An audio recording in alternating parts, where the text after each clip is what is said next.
Hi, everybody, and welcome to Your City, Your County.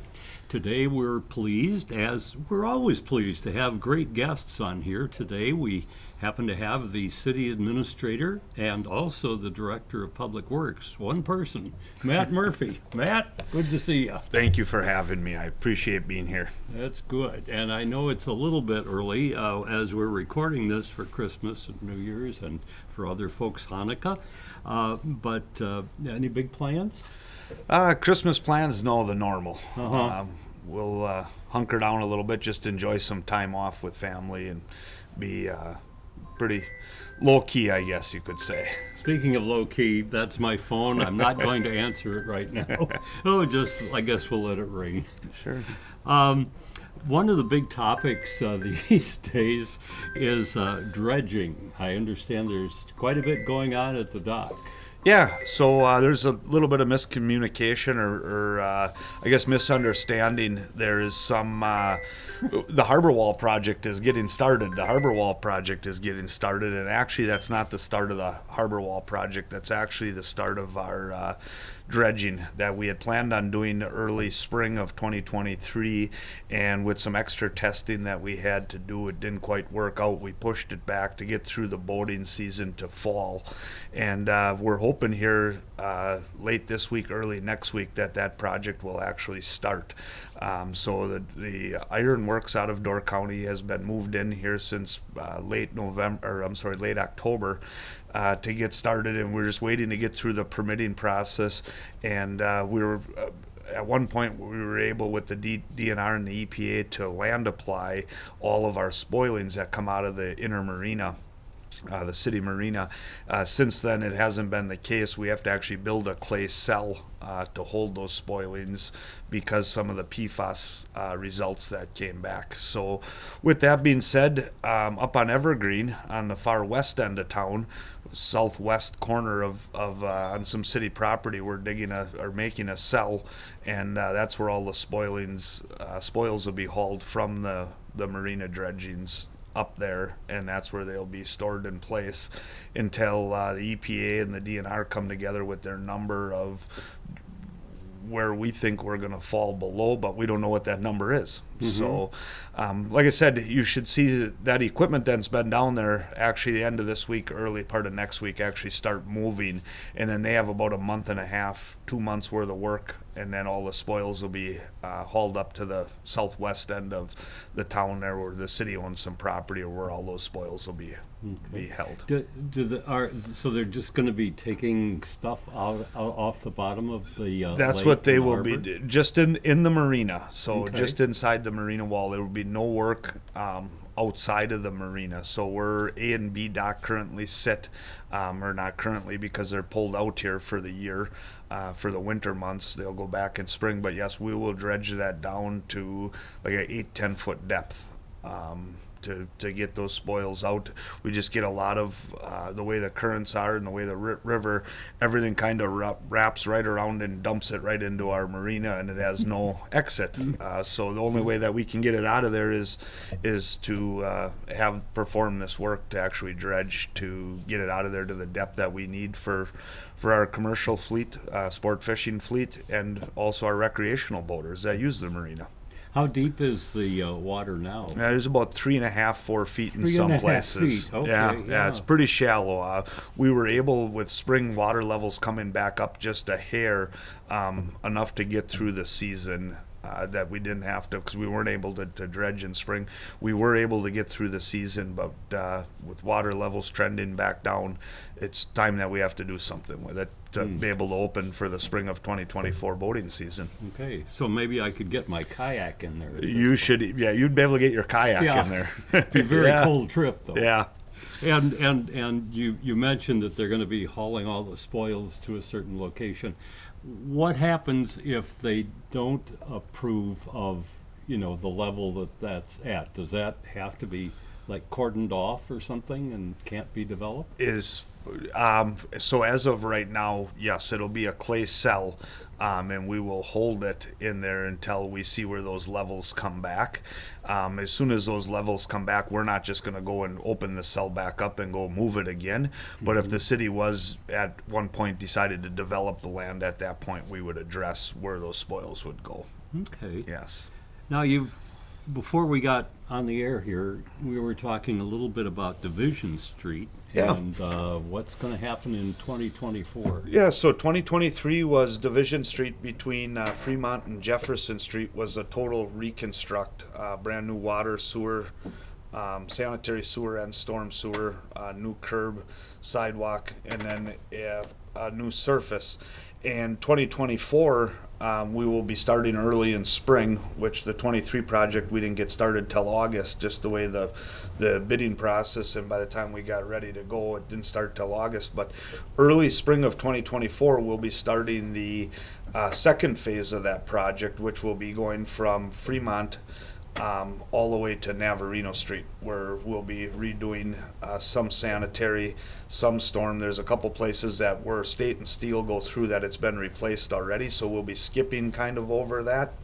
But that'll be a complete rebuild for everything that has to be replaced, and then a new surface on the road, new curb, new sidewalks. And then at that time, when they come in, Northeast Asphalt is here to place the asphalt on the second phase. They'll go back and put the final course of blacktop on all of Division Street all the way back to Jefferson Street, and that'll be complete.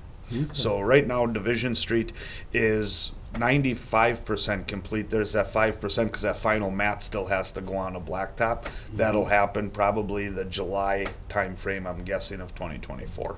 Okay. So- Is there any particular reason you've chosen Division Street, just because it's kind of a main corridor? There's a lot of things we look at. Everybody just, my road is a lot worse than that road, and yes, that has some weight on what we're going to do and how we're going to do it, but a lot of it is what's underneath the road that nobody sees.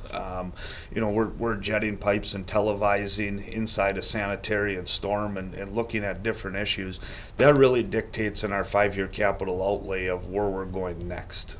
So 2024 is the second phase of Division Street, and then 2025 we're actually starting to do the layout and conversation of moving up to Sunset and working from Jefferson Street going north on Sunset to rebuild that road surface up there and do some infrastructure work as well. So 2 parallel roads there. Correct. Yeah. So that's kind of what's coming down the pipeline in the construction city of Algoma, I guess you could say, of where we're going. You have many hats, don't you? Yeah, there's enough going on. I remember I was talking a few minutes ago, and I said, Matt Murphy, I know you're the city administrator, but I'd forgotten your part about the director of public works. Yeah. So Yeah.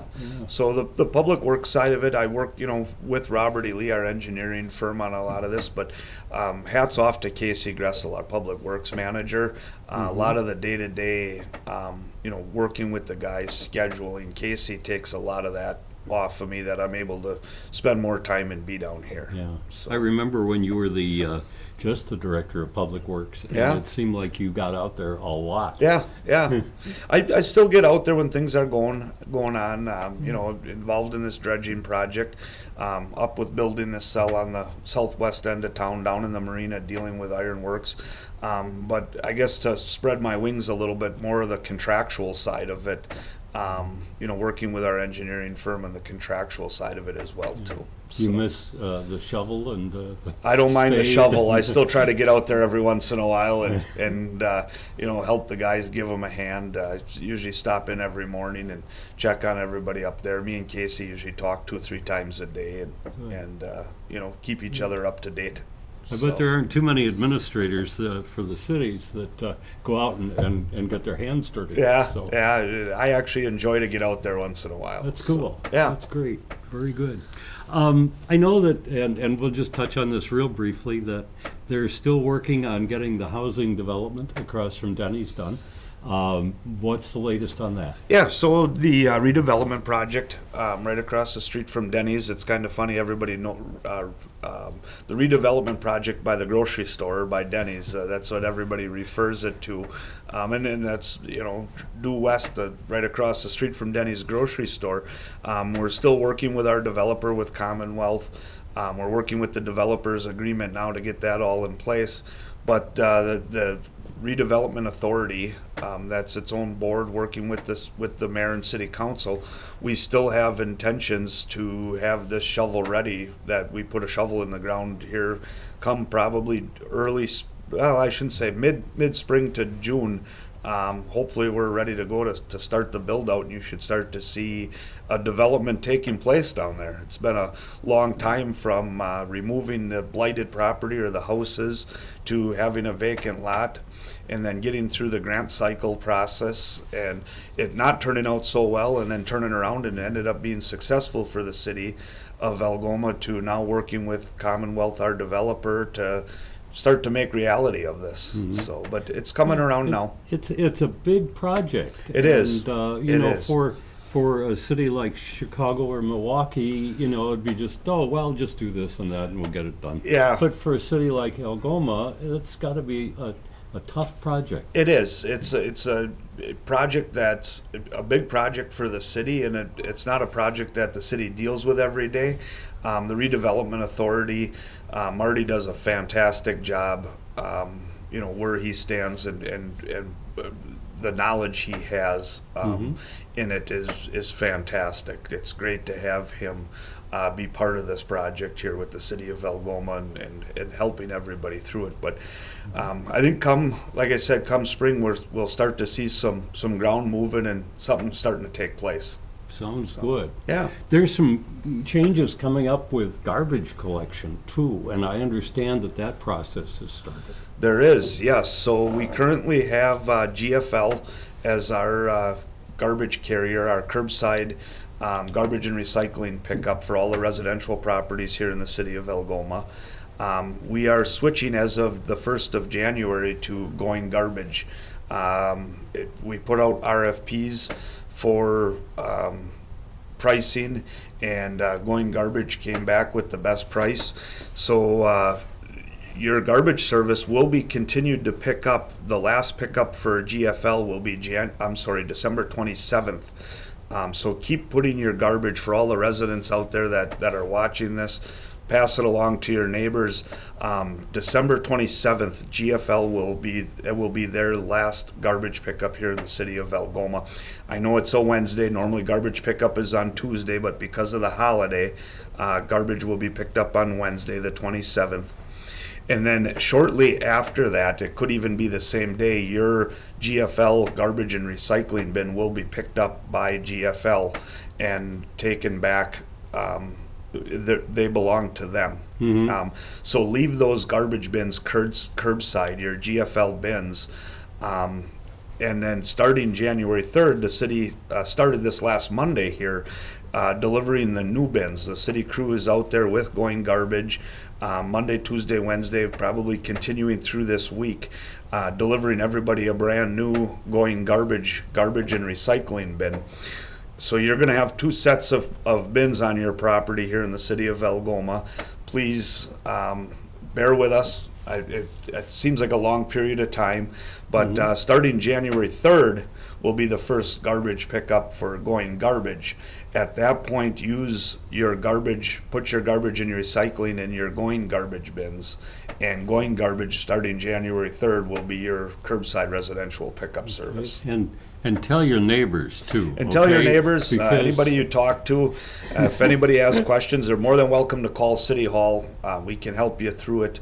I know it's a little confusing here with the turnaround. I know it's not easy having the two sets of bins on your property, but like I said, it's a short time here, and starting January 3rd, should be back down to just one set of garbage and recycling bins. Okay, all right. So that's, again, a reminder that Yeah. GFL, their last day is December 27th, so leave your bins out then, and they'll come and get them. They'll take them away for you. And then starting January 3rd is Going garbage. That is correct, Bob. with Thank their you. brand new bins. With your brand new bins, yes. Everybody, like I said, they started on Monday. We're hoping to get through the whole town in about 5-6 days here. I think by this coming Monday up here, that everybody should have a brand new set of going garbage bins, garbage and recycling. How far south does going garbage go? I know they have the town of Lincoln. I know we're going west now as well, but we might be as far south. I'm not sure, but we might be the furthest south business now of going garbage. But I know in the last 5 years they have expanded, not to the point of GFL, but I know they've spread their wings far enough south now that they're in Kewaunee County already. So, Okay. yeah. That's good. Another big topic these days, I've gotten a lot of mail lately from the tax people. What's the story there? Taxes, yeah. It's that time of the year. Everybody gets a tax bill for all their property. Personal property is the last year that you'll be getting a personal property bill for the business owners. But residential property owners, our tax bills went out last Friday. I know a lot of them have received them in the mail because they've been coming back into City Hall here. But tax collection here at City Hall, Monday through Friday from 8 a.m. to 4 p.m. You can personally bring your taxes in. We will take care of them. We'll give you a receipt right here at City Hall here in Algoma at 416 Fremont Street. Or if you come in and we're closed, you just missed us, you can drop your taxes off. There's a secure drop box right in the corridors here at City Hall. They can go in there. If you would like, if you're going to drop them off at the corridor and you would like a receipt, please leave a self-posted envelope. And the clerk will take care of receipting them in and put the receipt in there and get it back in the mail to you. Otherwise, Monday through Friday from 8 a.m. to 4 p.m. all the way to January 31st. Monday through Friday, you can come in person here and pay your taxes. So Okay. whether you want to pay them in whole or your first part. If you're going to pay them in two portions, your tax statement is broke down into two portions. If you like to pay the first portion here at City Hall and the second portion, that second portion that's due in July, that gets paid at the admin building down in Kewaunee. That goes directly to Kewaunee County. We're not able to collect that here at the City of Algoma, but the first portion we can, or if you decide to pay them in entirety, we'll take that entirety check here as long as it's before January 31st of Okay. 2024. Good. And they can mail those in. And they can also mail them here to City Hall. You can mail them to 416 Fremont Street, and we'll take them by mail as well. Okay. Good. So, We're also, there's so many things going on now, it Yeah. seems like, with, Christmas and Hanukkah and New Year's and all of those things, but it's also coming up to election time, too. it is. Elections are right around the corner. April will be here before we know it. It's a busy election year this year for the City of Algoma. There's a presidential election, but local election for city council members, and the mayor is up for election this year.